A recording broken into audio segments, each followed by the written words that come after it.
Que Deus abra as nossas mentes e os nossos corações para recebermos hoje a boa notícia que Ele nos dá por meio da Bíblia Sagrada. Olá, seja bem-vindo. Aqui nós estudamos a Bíblia e vamos seguir. O livro é Atos dos Apóstolos, o capítulo é o 6º. Se você está chegando agora, aqui nesse canal, nós tratamos da Bíblia Sagrada com uma exposição continuada do texto.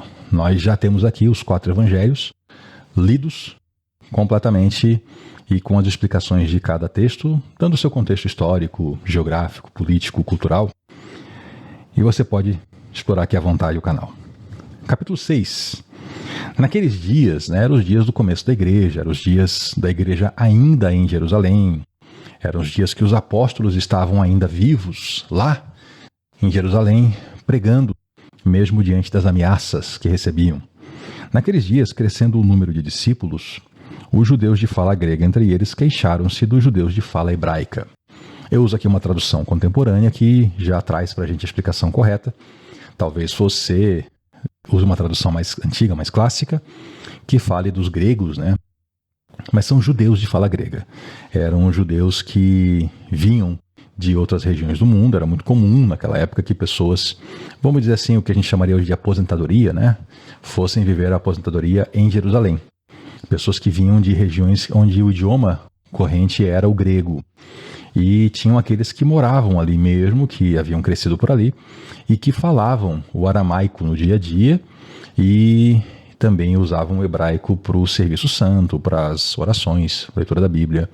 E eram chamados então de fala hebraica, já que o aramaico e o hebraico são línguas semitas, do Oriente Médio, e o grego é uma língua mais diferente. Então aumentou muito o número de discípulos e houve uma queixa. Por quê? Porque as viúvas do grupo de fala grega estavam sendo esquecidas na distribuição de alimento diário. Vamos lembrar que a gente viu, no capítulo 4 especialmente, que era muito comum na igreja dos primeiros dias que pessoas que tivessem recursos, elas ofertavam esses recursos para suprir o que era necessário para quem não tinha. Então, haviam muitas viúvas pobres naquela época, e também na igreja haviam viúvas pobres. E aí, o que a pessoa fazia? Como Barnabé fez. Ia lá, vendia um terreno e entregava o dinheiro para ser usado para quem precisasse. E aí veio essa reclamação, olha, as viúvas de fala grega não estão recebendo alimento, como recebem as outras viúvas de fala hebraica. E aí os 12 se reuniram e reuniram os discípulos, todos os discípulos. Vamos lembrar que os 12, sim, 12, porque Matias foi eleito para ocupar o lugar de Judas Iscariote. E eles chegaram a uma conclusão, e olha, não é certo que os apóstolos negligenciem o ministério da palavra de Deus, o ofício, o trabalho de anunciar a palavra de Deus, para cuidar da comida, para servir as mesas. Então, o ponto era importante? Era, mas não era uma coisa para os apóstolos resolverem. Não era para eles ficarem cuidando de distribuição de alimento, porque eles tinham chamado para anunciar o evangelho. E veja que aqui a gente tem um paralelo com o que aconteceu com Moisés lá no deserto. Moisés, ele ficava sentado na frente da tenda de manhã até a noite. E todo mundo vinha trazer as coisas para ele resolver. E aí veio Jetro, o sogro dele, e falou assim, não é bom o que você está fazendo, não. É gente demais e você vai se acabar. Você tem que escolher algumas pessoas de confiança e colocar como chefes de 50, chefes de 100, chefes de 1000. E só vem para você o que for mais assim elevado para eles. As coisas pequenas eles resolvem. E aqui os apóstolos fazem um paralelo. Eles falam, não dá para a gente negligenciar o mais importante. Mas isso aí é importante. Então faça o seguinte, irmãos. Escolha entre vocês 7 homens de bom testemunho, cheios do Espírito Santo e da sabedoria. 7 homens que têm um bom testemunho, ou seja, pessoas que são reconhecidamente diante do povo, diante do público, pessoas decentes. Eles têm que ser cheios do Espírito Santo e gente sábia. Aqui a gente já consegue ver isso. Então quer dizer que não é todo mundo que é cheio do Espírito Santo que é cheio de sabedoria?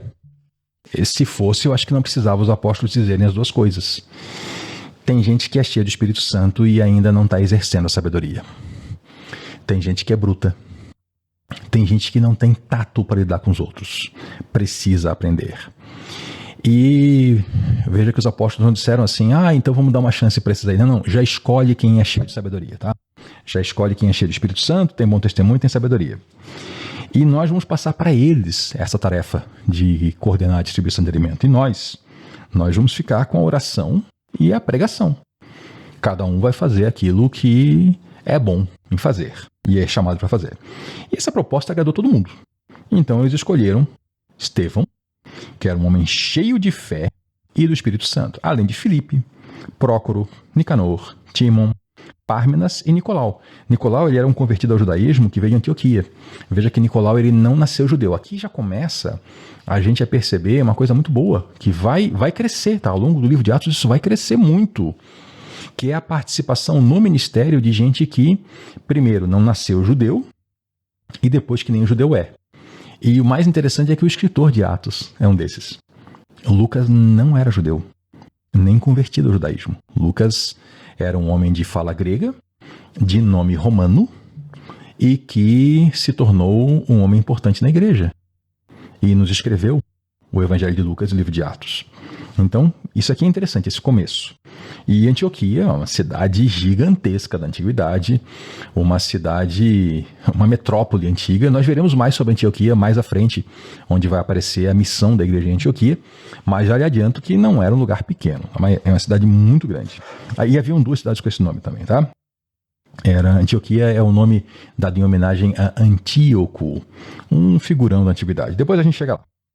E apresentaram esses homens aos apóstolos, e os apóstolos fizeram o quê? Oraram e impuseram as mãos. E esse aqui é um método já consagrado em 2000 anos de história da igreja. Quando alguém é separado para o ministério, a maneira correta dessa pessoa ser iniciada é que as pessoas em função de liderança, as pessoas que estão na posição de líder, orem e imponham as mãos sobre aqueles que vão exercer algum ofício santo. E assim a palavra de Deus ela se espalhava, crescia rapidamente o número de discípulos em Jerusalém. E aqui é uma das frases, é uma daquelas que eu mais gosto. Eu acho que todo mundo tem algumas frases favoritas, né? Essa aqui é uma das que eu mais gosto, especialmente quando eu estou lendo lá nos evangelhos, que eu leio os sacerdotes se opondo a Jesus, e eu gosto de lembrar dessa frase que está aqui, ó. Também um grande número de sacerdotes obedecia à fé. Isso é maravilhoso. Pessoas que anteriormente se opuseram a Cristo, inclusive participaram até do levante que levou ao assassinato de Jesus e à prisão de apóstolos, estavam seguindo a fé. Deus é tão bom que o Evangelho alcança os perseguidores. O Evangelho alcança pessoas que anteriormente eram contra. Isso é fantástico. Eu me alegro lendo essa frase porque eu penso nos dias de hoje. Hoje tem gente se opondo ao Evangelho. E eu imagino essas pessoas obedecendo à fé. Isso é maravilhoso. E então, vamos agora ver um pouquinho sobre a história de Estevão. Estevão, ele era um homem cheio da graça e do poder de Deus. E ele realizava grandes maravilhas e sinais no meio do povo. Veja que esse homem aqui foi separado para cuidar de distribuição de comida, tá? Serviço administrativo. E o homem, ele era cheio da graça de Deus.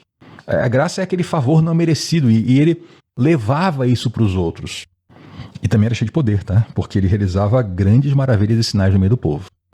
O homem distribuía comida e administrava, mas o homem não era fraco em presença de Deus. Só que se levantou uma oposição contra ele. Eram os membros da sinagoga chamada dos Libertos, Eram os judeus de Cirene e de Alexandria, bem como das províncias da Cilícia e da Ásia. O que era essa história aqui? Houve um grande aprisionamento de judeus no passado, antes desse episódio aqui, que foram levados para Roma como escravos. E houve um edito imperial que libertou esse pessoal todo. E então eles puderam voltar para Israel. E eles eram chamados de os libertos. E esses homens começaram a discutir com Estevão, mas não podiam resistir à sabedoria e ao espírito com que ele falava. Eles apresentavam argumentos, mas Estevão tinha argumentos melhores. Era muito sábio e ele tinha o Espírito Santo dentro dele. Eles não conseguiam resistir, eles não conseguiam derrotar Estevão numa boa conversa. Então, eles fizeram o quê? Eles subornaram as pessoas, eles corromperam pessoas para dizer o seguinte: olha, nós ouvimos o Estevão falar palavras blasfemas contra Moisés e contra Deus. Porque eles não tinham nada contra o Estevão. O homem era um homem santo. Então tinha que inventar uma mentira e subornaram o pessoal para o pessoal levantar essa acusação. E aí, com isso, eles conseguiram agitar o povo, porque começou a fofoca, Começa a querer espalhar, aquele Estevão lá, vocês estão levando ele a sério, mas ele andou blasfemando contra Deus e contra Moisés. E eles agitaram o povo, Também os líderes religiosos e também os mestres da lei. Quem que fez isso?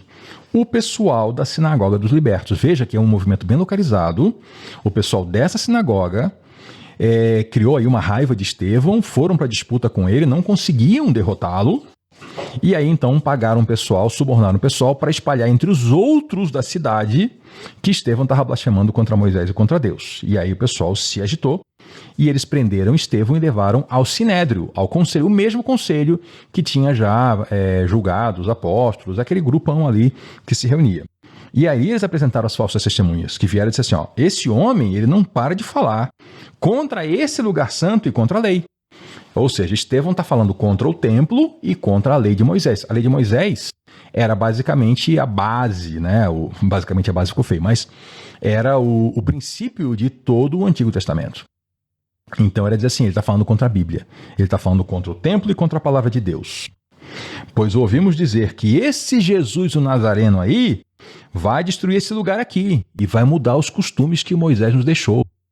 Ele está falando que esse Jesus aí que morreu, ele vai quebrar tudo aqui e vai mudar os costumes. E é curioso, né? Porque eles negavam que Jesus tivesse ressuscitado. Então, se eles acreditavam em tudo que eles diziam, o que eles diziam é que nada ia acontecer, porque se Jesus não tinha ressuscitado, mesmo aquela falsa acusação que Jesus ia quebrar todo aquele templo, né? Nada. Então, se aquela acusação tinha algum fundamento, quer dizer que então que Jesus ressuscitou? É contradição em cima de contradição, mas quem mente faz isso, né? Quem mente, você aborda uma mentira, a pessoa mente outra coisa, você aborda aquela outra mentira, ela pula para outra mentira. E quem quer mentir é isso, né? Não tem como você convencer alguém que está de má intenção. A pessoa não quer chegar a uma conciliação, ela quer continuar mentindo e quer derrotar. E é isso que eles faziam. E aí Estevão não entrou nesse bate-boca. Eles fizeram esse monte de acusação e quando olharam para Estevão, todos que estavam no Sinédrio viram que o rosto dele parecia o rosto de um anjo. Aí fica ruim, né? Porque suborna a gente, prende o Estevão, faz acusação falsa, fala que ele está falando contra Deus, contra Moisés, contra a lei, contra os costumes, que vai quebrar tudo, que vai destruir o templo. E olha para a cara do réu, que é Estevão, tá lá o homem e a cara dele parece a cara de um anjo. O homem tá lá brilhando que nem um anjo. Esse é o argumento, né? Esse é o argumento que derruba essa farsa. Mas essa história vai esquentar e vai ficar bem mais intensa e a gente vai ver isso juntos no próximo vídeo. Então eu te convido para ler o capítulo 7 e voltar aqui no próximo vídeo para a gente continuar abordando esse texto maravilhoso. E aqui tem muito conteúdo bom para a gente, viu? Leia de novo 6, medite nisso. Aliás, leia a Bíblia todo dia. Você sabia que se você ler a Bíblia 4 capítulos por dia, 4, você lê todo o texto sagrado em torno de um ano? Tá vendo? Que tal começar agora? E ir lá disciplinadamente todos os dias, 4 capítulos por dia, e daqui a um ano tá comemorando que já leu a Bíblia toda. É um ótimo exercício. Mas enquanto isso, ore também e siga vivendo essa boa vida cristã que Deus nos ensina e volte na próxima para a gente continuar aqui o nosso estudo da Bíblia. Até lá!